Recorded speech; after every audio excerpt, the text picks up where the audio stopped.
Now, as we all know, we see a lot of questions for atheists, but not a lot of intelligent responses to our answers. So why is that? Because the religious, they just don't give a damn.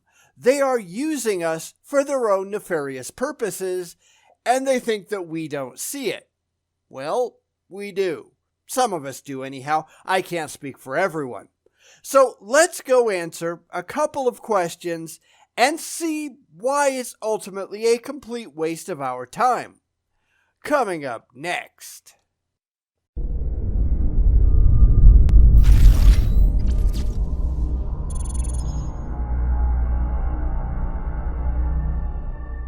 Oh, look everyone! More questions for atheists.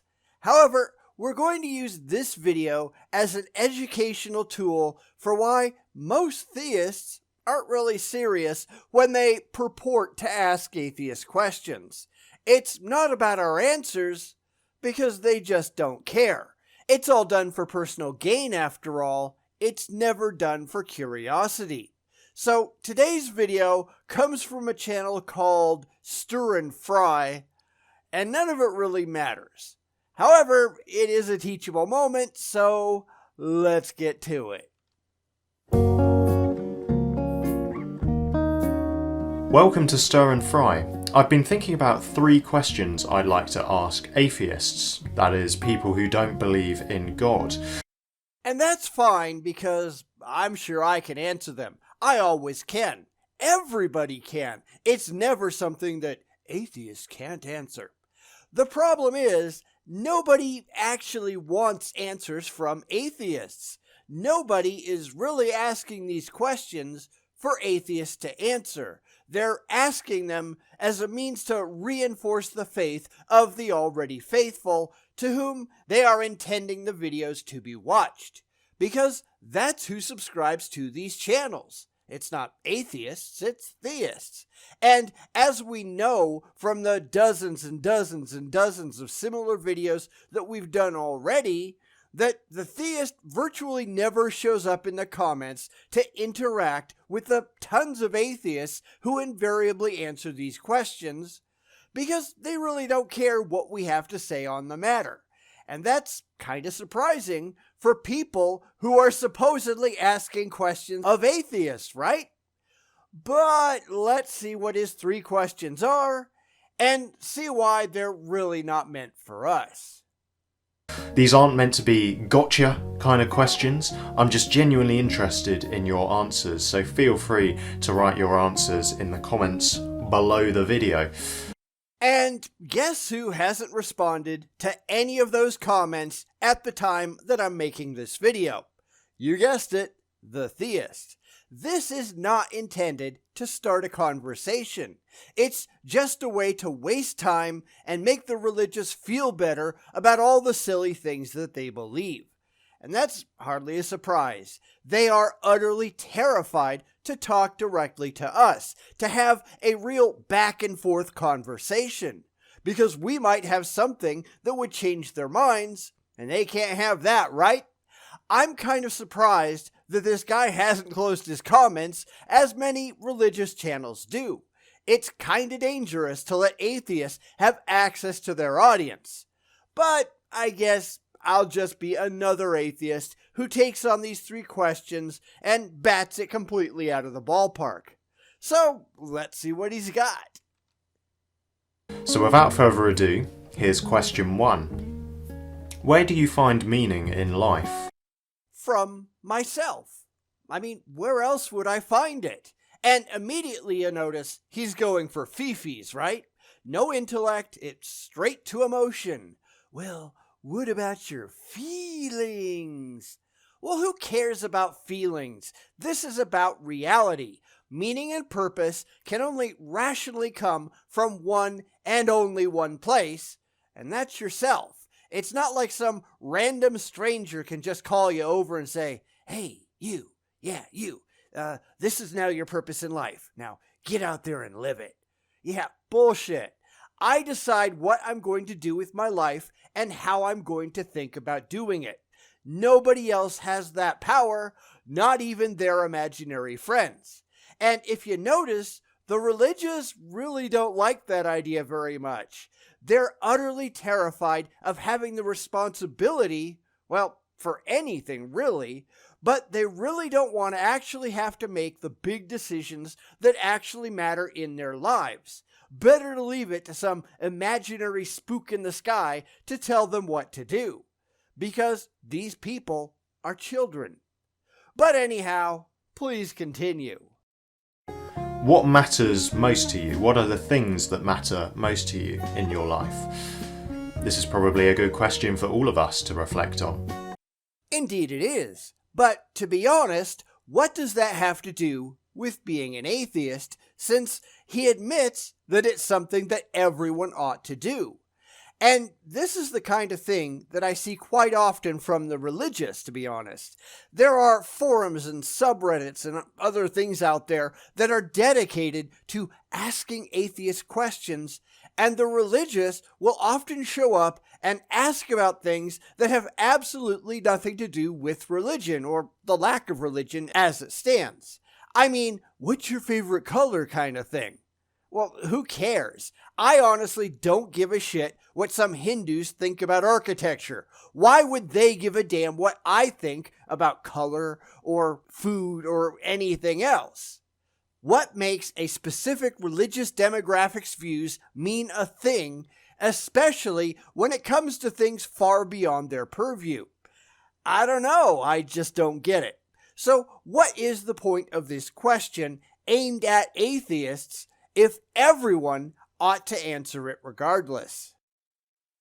Question 2. Let's get more explicitly theological.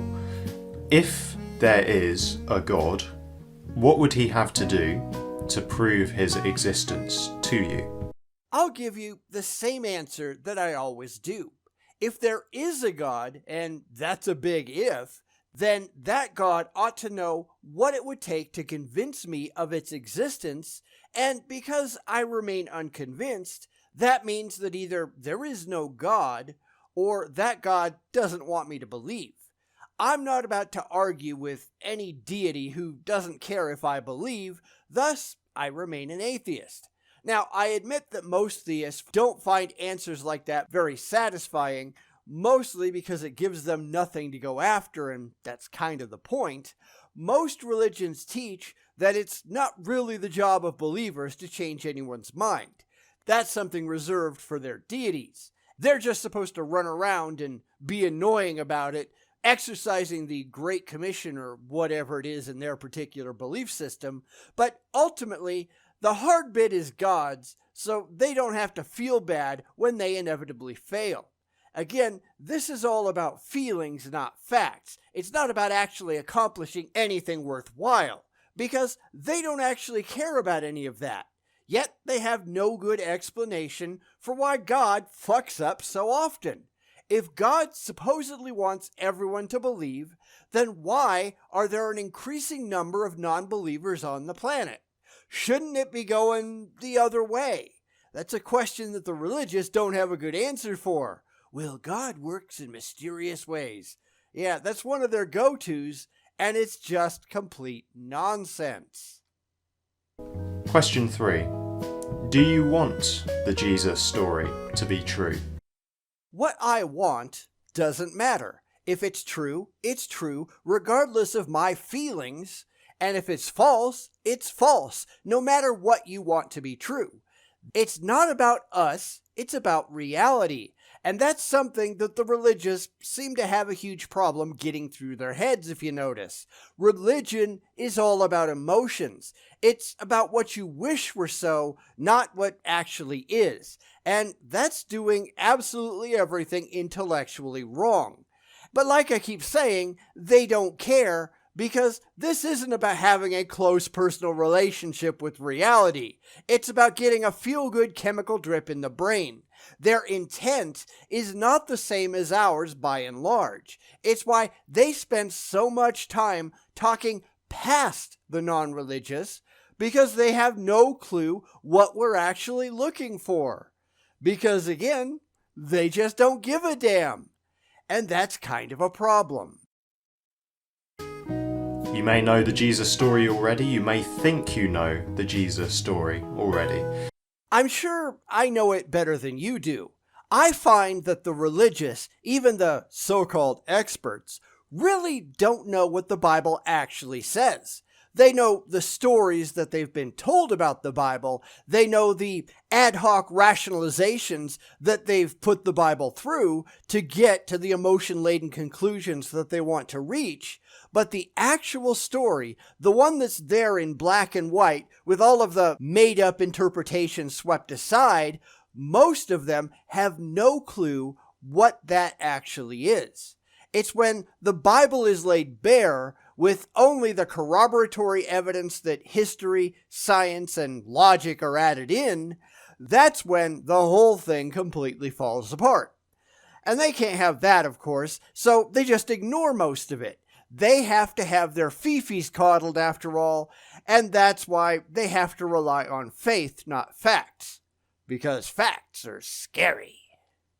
But in essence, Jesus shows us that God demonstrates who he is most clearly, nailed to a piece of wood, bleeding and praying for his enemies, laying down his life for us in order to be with us forever.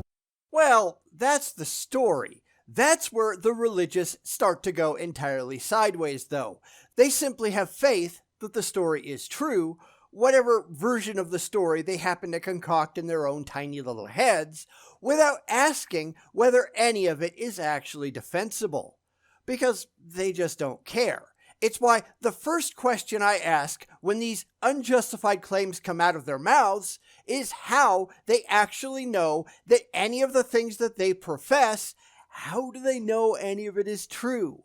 How have they objectively tested any of it to ensure that it actually stands up to objective reality? And the religious never have an answer to that, if you notice. It's all faith all the way down. Most of them have never even thought about it. Somebody told them it was true, therefore it's true. Because having to back up any of their beliefs with anything remotely resembling objectively verifiable evidence is terrifying. Why? Because the evidence clearly shows that these beliefs are utter nonsense, and they just can't have that. Because he is love. Again, that's your claim. Now, how about you back it up? Well, they can't, of course, except for quoting from their big book of mythology, something they can't actually demonstrate is true, because this is all about feelings and absolutely nothing else. Of course, just pointing this out, that makes them angry, because they have embraced the ideas emotionally and not intellectually. But they can't admit that because it makes them look bad, and they can't admit to that. It's why the religious are so quick to turn to violence and attack. It's why, worldwide, they are so big on eliminating free speech when it doesn't agree with them and pushing for blasphemy laws that favor their side. They only want their voices to be heard. It's why they preach to be in the world but not of the world. Don't listen to reality. It might get you out of the pews, and the churches can't accept that. The pastor needs a new BMW. Now, could you get behind the idea of a God like that? I can't get behind any God that isn't objectively and demonstrably real, and yours isn't. It just isn't. I don't care what the religion says. I care what they can prove. And unfortunately, this is the point where the religious stop wanting to talk to me because they know that I've backed them into an intellectual corner and they lack the tools to get back out. As soon as they realize that I'm not a gullible rube willing to go on feelings and just ignore everything else, they immediately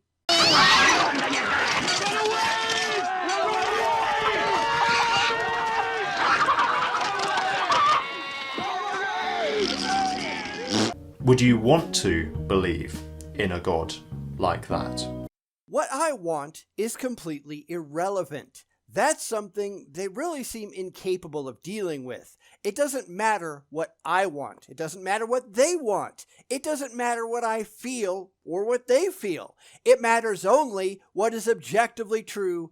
And again, the moment that I make that crystal clear, the religious tend to wander away to look for easier prey. They simply can't handle someone who isn't wearing their emotions on their sleeve and wishing that certain things were true. It doesn't matter what I want to be true, it only matters what is true. I will believe in a God if and only if that God can be shown to actually exist.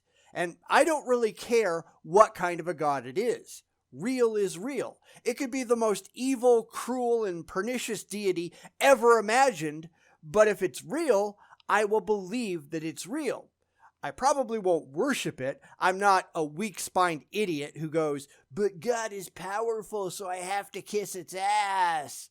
Nope. If it wants my worship and my adoration, it's got to earn it, and none of them, especially the Abrahamic God, has gotten anywhere remotely close. If your God is a dick, I might accept its reality, if that happens to be objectively proven, but bow down to it? Hell no. Not a chance. Well, those are my 3 questions. Thank you very much for watching. I look forward to reading your answers. You just won't respond to them. This is really where I start to wonder, what the hell is the point of all of this? If you want to see answers, but you can't take the time out of your day to interact with the respondents, why did you ask in the first place? This takes me right back to those "what's your favorite color" questions. Why should anyone waste their time answering your silly question if there isn't a larger purpose behind it? Why waste your time composing a long and detailed response if it's just going to go completely unanswered? I mean, I did it because I'm trying to show the inherent dishonesty behind the religious mindset, and because my subscribers happen to like it, but if I didn't have that ulterior motive, I wouldn't bother. Why would I? It's just a waste of time.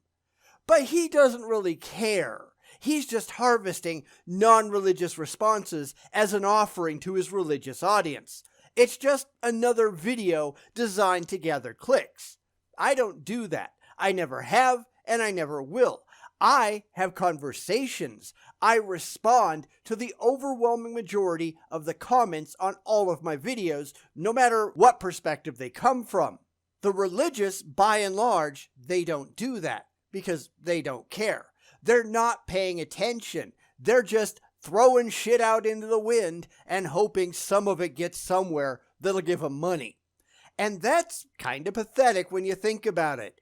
If there's no reason to ask these 3 questions other than to gather upvotes and views, then what the fuck is the point of doing it at all? Maybe that's a question that the religious ought to answer, but we all know they won't. However, if you want to try it, by all means, leave a comment below, and I, at least, will respond. I guarantee it. Because someone has to take the discussion seriously. And it will certainly never be the theist.